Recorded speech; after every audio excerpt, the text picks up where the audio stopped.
You won't believe what happened when I decided to let my horses cool off in the pond on my own ranch. It seemed like a simple, peaceful moment, just me, the horses, and the water under the hot sun.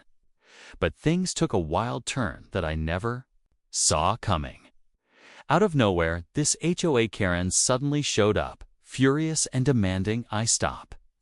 And if that wasn't enough, she called the cops on me, making it sound like I was doing something seriously wrong. At first, I was confused. Why would anyone care about horses swimming on private land? But as the story unfolds, it turns out this wasn't just some regular neighborhood dispute. What I didn't know then was that the pond I was using wasn't just a quiet little spot, had a whole different purpose, one tied to some serious Border Patrol activity nearby.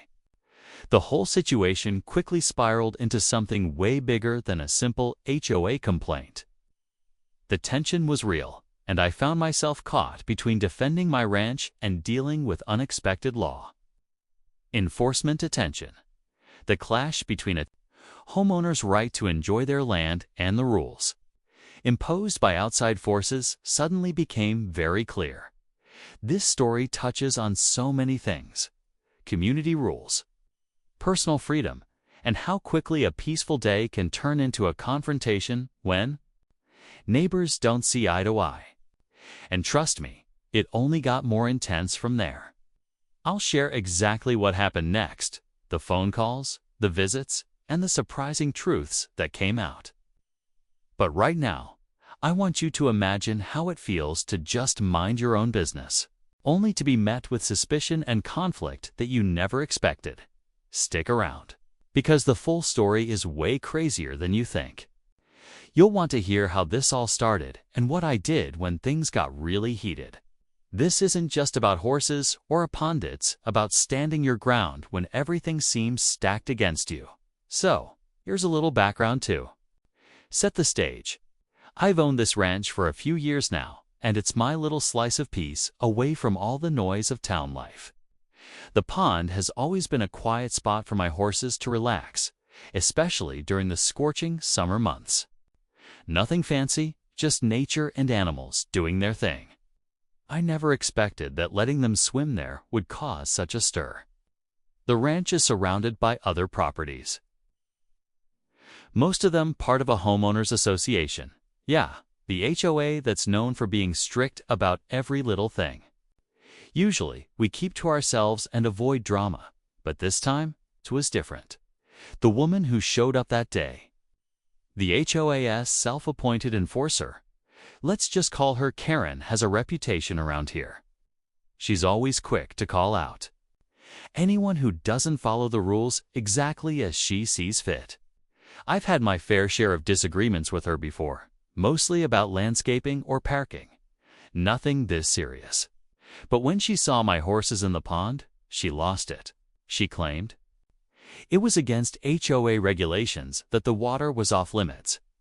I tried to explain it's my property and the pond is part of my land, but she wouldn't hear any of it. Instead, she pulled out her phone and called the cops, saying something about suspicious activity near the border. That's when everything got strange. I didn't realize at the time, but the pond sits close to a Border Patrol checkpoint area. Apparently, it's a sensitive spot for some federal agents who use the surrounding land for surveillance. Nobody warned me about it when I bought the ranch. I started wondering, was Karen just being nosy? Or was there something bigger going on? Why would Border Patrol care about horses swimming in a pond? The whole situation felt like a puzzle with pieces missing. There was an unspoken tension in the air, and I knew this wasn't just about HOA rules anymore. As I waited for the cops to arrive, I couldn't shake the feeling that my peaceful life was about to be turned.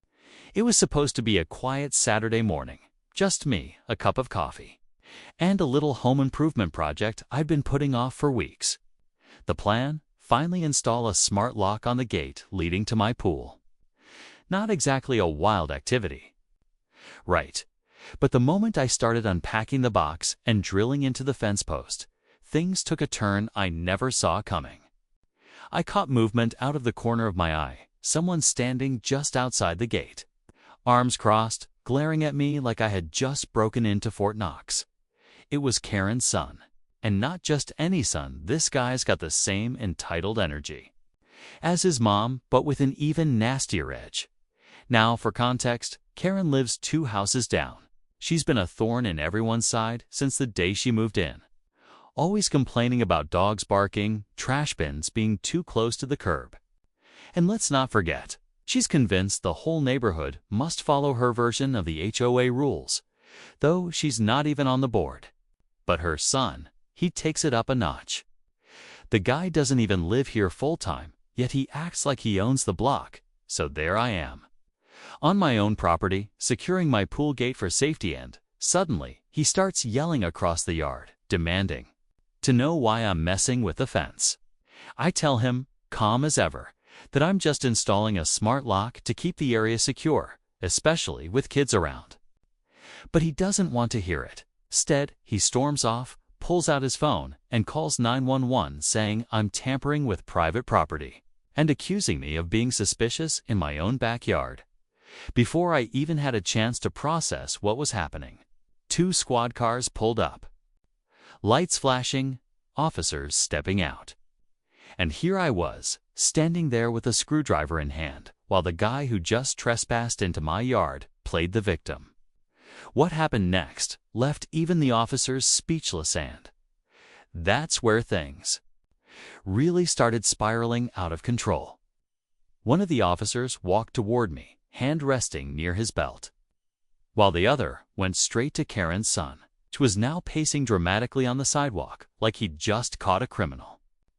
I stayed calm, didn't raise my voice, just kept my hands visible and explained everything. I told them I was installing a smart lock on my pool fence for safety. My pool, my fence, my property. I even showed them the receipt and the manual still sitting in the box next to my toolbox. The officer near me nodded, clearly starting to piece things together. But his partner seemed more focused on the loud accusations coming from across the yard. Karen's son kept going off, saying things like I looked suspicious, that I was up to something, and that I didn't have the right to make changes to the fence without HOA approval. Now that part caught me off guard. For one, this smart lock wasn't even visible from the street. And second, this guy doesn't live here full-time and isn't even on the HOA. So how does he think he can decide what I do with my pool gate? I could feel the tension rising, not just between him and me, but in the air itself. Neighbors started peeking out from their windows, and one even walked out with her phone, recording quietly from across the street. She'd had her own run-ins with Karen and her son, so I wasn't the only one who'd been targeted. The crazy part? The guy had actually stepped into my yard when he started yelling full-on trespassing. But now he was trying to flip the story. I was still trying to wrap my head around how a simple home upgrade led to this. When one of the officers suddenly asked me to step aside, that's when I realized this wasn't going to be a quick conversation. As I stepped to the side, like the officer asked, I couldn't help but glance back at Karen's son, who was now leaning against the fence like he owned the place. He had this smug look on his face, like he thought calling the cops had given him the upper hand. But what he didn't expect was that the officer who had spoken to me was already starting to question his version of events. That's when things got a little more twisted.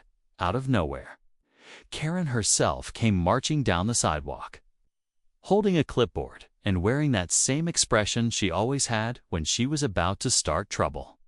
She didn't even look at me, just walked right up to the officers and started talking fast, waving her hand around like she was running a town hall. She claimed the smart lock I was installing was against community guidelines and accused me of being a safety threat. Her words didn't even make sense, especially considering it was my pool and the lock was literally there to improve safety. But she wasn't trying to be reasonable. She was trying to build a case. Then came the twist I didn't see coming. Karen's son suddenly told the officer that he'd seen me tampering with the shared side of the fence, trying to spin this into some sort of vandalism issue. That's when I realized they weren't just trying to stop the smart lock, they were setting up something bigger. Maybe a bogus HOA violation, maybe an attempt to push me out of the neighborhood altogether. Either way, they were working together, and they were trying to make me look like the problem. While all this was happening, my neighbor Lisa, who's lived across the street for over a decade, started recording the entire interaction. She whispered that this wasn't the first time Karen and her son had pulled something like this, and that a few years back they tried a similar stunt with another family. But that case never made it this far. This time, though, they had the police involved, and things were about to get even more complicated. The officer speaking to Karen started asking pointed questions, real ones. Not the polite nod-along type. She stumbled a bit, trying to explain how my smart lock somehow violated HOA rules. Even though she couldn't name the exact policy, her son kept cutting in, throwing around buzzwords like community safety and unauthorized modifications. But every time he spoke, it felt more forced, more rehearsed. Meanwhile, the other officer circled back to me and quietly asked if I had any footage of the interaction.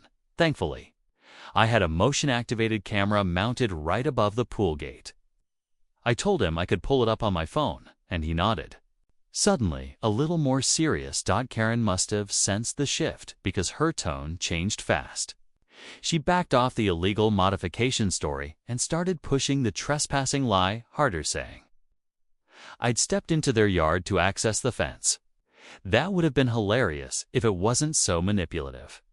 Lisa, still recording, whispered that they'd done the same thing before, flipped the story, confused the facts, and hoped people gave up before digging deeper. But this time, I wasn't about to let that happen. Just when I thought things couldn't get more intense, another neighbor, Tom, came jogging over from a few houses down. He was out of breath but angry. He'd heard the shouting and said he'd seen Karen's son walk through my side gate before the cops arrived. And not just that, but he'd taken photos of him standing inside my yard. Tom pulled out his phone to show the officer, and in that moment, I could see the cracks forming in Karen's perfect little plan. Karen's son noticed too, and he suddenly got defensive, raising his voice and insisting that he was the one being harassed. He claimed he had a right to inspect the gate because it bordered shared property. The officers looked at each other, clearly trying to keep things from escalating. But the tension was so thick, you could feel it. Neighbors were now gathering quietly on sidewalks. Phones were out. The story was unraveling, and something was about to snap. Just when I thought the situation couldn't spiral any further, one of the officers got a call on his radio. He stepped away briefly, and when he came back, his entire tone shifted. He asked if I could step aside with him for a moment. I followed, trying to stay calm, but my gut told me something was off. That's when he hit me with it. Karen's son had filed a complaint earlier that morning, claiming I had threatened him during a previous encounter. According to him, I'd intimidated him when he walked by my property the day before. That's right, he had preloaded a false accusation, just in case today didn't go his way. I was stunned. Not only was this guy trespassing and calling 911 on me for installing a smart lock on my own pool fence, now he was layering it with old lies to make it look like a pattern. I immediately told the officer I had outdoor cameras that had recorded everything from the past few days, including the supposed incident he was talking about. The officer seemed relieved to hear that and asked me to pull the footage, but in the back of my mind, I realized how calculated this whole thing was. This wasn't just about a smart lock anymore. Karen and her son had been building a paper trail, at least trying to paint me as the one who didn't belong, who was aggressive, who was a threat. They were twisting my every move into something suspicious. And the worst part, if I didn't have solid proof, things could have easily gone the other way. As I was loading the footage on my phone, Lisa gasped. She pointed across the street, where a man in a blazer was walking toward the crowd, clipboard in hand. She recognized him right away. He was from the HOA's legal committee. Apparently, Karen had gone behind everyone's back and submitted a formal complaint about me, complete with witnesses, fabricated statements, and a request to fine me for unauthorized construction. My jaw dropped. This was bigger than a lock. They were trying to get me kicked out of the neighborhood.